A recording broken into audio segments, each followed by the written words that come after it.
ക്ലാസ്സിൽ കയറണ്ടേ? കേറിയതിന്റെ ഒക്കെ റിസൾട്ട് വന്നല്ലേ, തൊലിച്ചു വെച്ചേക്കുന്നു.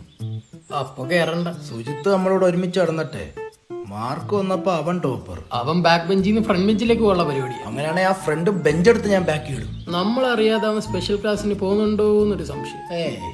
എനിക്ക് തോന്നുന്നു അവന്റെ അച്ഛ ആരെയോ രാത്രി വീട്ടിൽ വിളിച്ച് കേൾക്കുന്നുണ്ട്. അതാരെ? സാറിന് സ്പെഷ്യൽ ക്ലാസ്സിന്.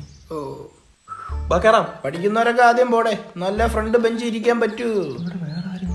നിന്നെ തന്നെ കൂടെ കിടന്ന് കുതിരക്കാല് വെട്ടാൻ പറ്റും നിനക്ക്, കൂട്ടിക്കൊടുക്കാൻ പറ്റും നിനക്ക്, പക്ഷെ ചതിക്കാൻ ഞങ്ങളെ കൊണ്ട് പറ്റിയല്ല. നീ കൊല്ലത്ത് പറഞ്ഞു കോട്ടയം പോകുന്നതിന് കാര്യം പറയടാ. ഇത് പ്രമോദ് സാർ കാത്തിരിക്കുന്ന പൈതകോറസ് തീറ്റയും വെച്ച് നിനക്ക് മുണുങ്ങാൻ. ഓ, സാറിന് നമ്മളോടൊക്കെ ഇരിക്കൂ. അവൻ പ്രമോദ് സാറിന്റെ മടിയിലല്ലേ ഇരിക്കും. നിനക്ക് എത്ര മാർക്കടാ? 52. നിനക്കാ? അര. വൈകിട്ട് എടുത്ത കുപ്പിയുടെ കാര്യമല്ല ചോദിച്ചത്. 2.5. എനിക്ക് എത്ര? 4. ഓ 4 40 ഇന്ന് നീ 4 വാങ്ങിച്ചാൽ നാളെ 40 വാങ്ങിക്കത്തല്ലേ. 4 കണ്ട് 40 വാങ്ങിച്ചാൽ ഞാൻ നിന്റെ നടക്കൂടാ മധുരക്കിഴങ്ങ്. ഇന്ന് മുതൽ സുയിത്ത് വേറെ മൊയ്ത്ത വേറെ.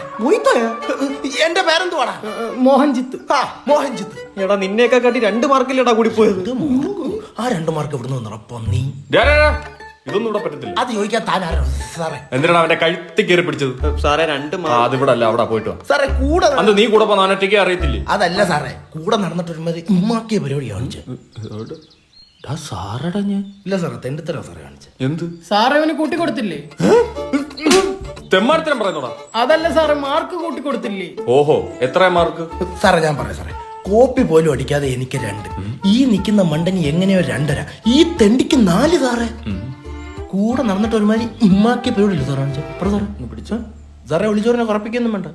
മോന്റെ പേര് പറഞ്ഞൊരു ഫ്ലെക്സ് വിളിച്ച് പറയട്ടെ, കേരളത്തിൽ ഉമ്മാക്കി വിജയം കരസ്ഥമാക്കിയെന്നും പറഞ്ഞു. താഴെ ഞങ്ങളുടെ ചവിട്ടി പണ്ട ഞാൻ പൊട്ടിക്കും. എടാ +2 തീരാറായി, നിനക്കൊക്കെ എന്തെങ്കിലും ലക്ഷ്യബോധമുണ്ടോ? ആ സാറേ, നീറ്റ് എഴുതി കിട്ടിയ MBBS പോകണം. നിന്റെ 4 അരിയായിട്ട് അങ്ങോട്ട് ചെല്ലി. സാറേ MBBS എഞ്ചിനീയറിംഗ് ഒന്നും അല്ല, ഞങ്ങൾ BCom വിത്ത് ACC ചെയ്യാൻ പോകും. എവിടെ? AAA കൊമേഴ്സ് അക്കാഡമിയിൽ. വേൾഡ് റാങ്ക് ഹോൾഡേഴ്സ് ഒക്കെ ഉള്ള അക്കാഡമിയാണ്. അതിന് നീയൊക്കെ സയൻസ് അല്ലേടാ? സയൻസ് അല്ല, ഏത് സ്ട്രീമാർക്ക് ACC ചെയ്യാൻ പറ്റും. ബിടെക്കിന് MBBS-നേക്കായി പൈസയും കുറവാ, സമയം കുറവാ, അതുമല്ല സെയിം റെപ്യൂട്ടേഷൻ സാലറിയും കിട്ടുകയും ചെയ്യും. പിന്നെ AAA പഠിക്കുകയാണെങ്കിൽ 13 എക്സാമുകളിൽ 4 എക്സാം മാത്രം എഴുതിയാൽ മതി. അത്രയും എക്സാം ഫീസ് ലാഭിക്കും. അത് ശരി. അത് മാത്രമല്ല, അവിടെ അഡ്മിഷൻ എടുക്കുന്ന ആദ്യത്തെ 100 പേർക്ക് ACC കോച്ചിങ് ഫ്രീ ആണ്. ഈ 2-4 മാച്ച് നിനക്കൊക്കെ എന്തിനാ ഇത്? വല്ല ഉപകാരമുള്ളമാർക്ക് പറഞ്ഞു കൊടുക്കും. അതല്ല സാറേ, നമ്മൾ മിഡിൽ ബെഞ്ചേഴ്സാ, സമ്മതിച്ച്. സമ്മതിക്കണം. പക്ഷെ അവനെ ഇനി ഫ്രണ്ട് ബെഞ്ച് ഇരുത്താം. അല്ല, അങ്ങനെ ഇരുത്താ 2 അരയല്ലേ, ഫ്രണ്ട് ബെഞ്ച് ഇരിക്കാം. കുഴപ്പമില്ല. അപ്പൊ ഞാൻ ബാക്ക് ബെഞ്ചിൽ. നീ ബാക്ക് ബെഞ്ച് അല്ല, അതിന്റെ ബാക്കിൽ തറയിലിരിക്കണം. നടക്കണ അല്ലാണ്ടോ? നടക്കണ. 2 മാർക്ക് എന്ത് ബുദ്ധിമുട്ട് വാങ്ങിച്ചോന്നറിയോ? സാറേ ഞാൻ വെളുപ്പിനിരുന്ന് പഠിച്ച സാറേ. അന്ന് രാത്രി നിന്റെ വീട്ടിൽ കറണ്ട് ഇല്ലേ? നടയടാ.